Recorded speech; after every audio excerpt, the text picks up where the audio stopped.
ஆபிரகாமை ஆண்டவர் பார்த்து சொல்றாரு, நான் உனக்கு காண்பிக்கிற மலையில போய் நீ உன் பையனை என்ன பண்ணு. ஆண்டவருடைய வார்த்தைக்கு அப்படியே எதிர் கொஸ்டின் கேட்காம என்ன பண்றாரு, இவர் போறாரு, கீழ்ப்படுகிறாரு. இதற்கு மாறாக அவனுக்கு கிடைச்சது என்ன? அது ஜாதிகளுக்கு தகப்பனாய். எபேசியர் 5:6 வாசிக்கும் போது ஒரு வசனம் நமக்கு எச்சரிப்பாக கொடுக்கப்பட்டிருக்கிறது. தேவ கோபாக்கினை கீழ்ப்படியாத பிள்ளைகளிடத்துல வருமா. நம்ம யார் மேலேயும் ஆண்டவருடைய கோபாக்கினை வராதபடிக்கு நம்ம மேலே எப்போதுமே ஆண்டவருடைய கிருபை மாத்திரம் வருவதற்கு அவருக்கு கீழ்ப்படிய கற்றுக்கொள்ள கர்த்தர் நமக்கு உதவி செய்வாராக. அல்லேலூயா. கீழ்ப்படுகிற ஜனங்களுக்கெல்லாம் கிடைக்கிறது ஆசீர்வாதம்.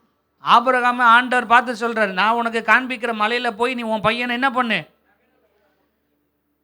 ஆண்டவருடைய வார்த்தைக்கு அப்படியே எதிர் கொஸ்டின் கேட்காம என்ன பண்றாரு, இவர் போறாரு, கீழ்ப்படுகிறாரு. அதற்கு மாறாக அவனுக்கு கிடைச்சது என்ன? கர்த்தருடைய ஆசீர்வாதம். ஜாதிகளுக்கு தகப்பனாய் ஆண்டவர் அவனை மாற்றுகிறார்.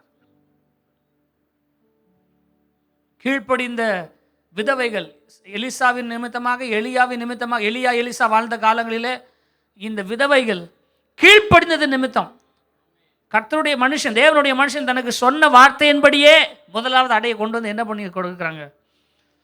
பஞ்சகாலம் முழுவதும் பாத்திரத்தில் மாவும் கலையத்தில் என்ன பண்ணலையா, குறையவில்லை. கீழ்ப்படிதல் என்றைக்குமே ஆசீர்வாதத்தை கொண்டு வரும்.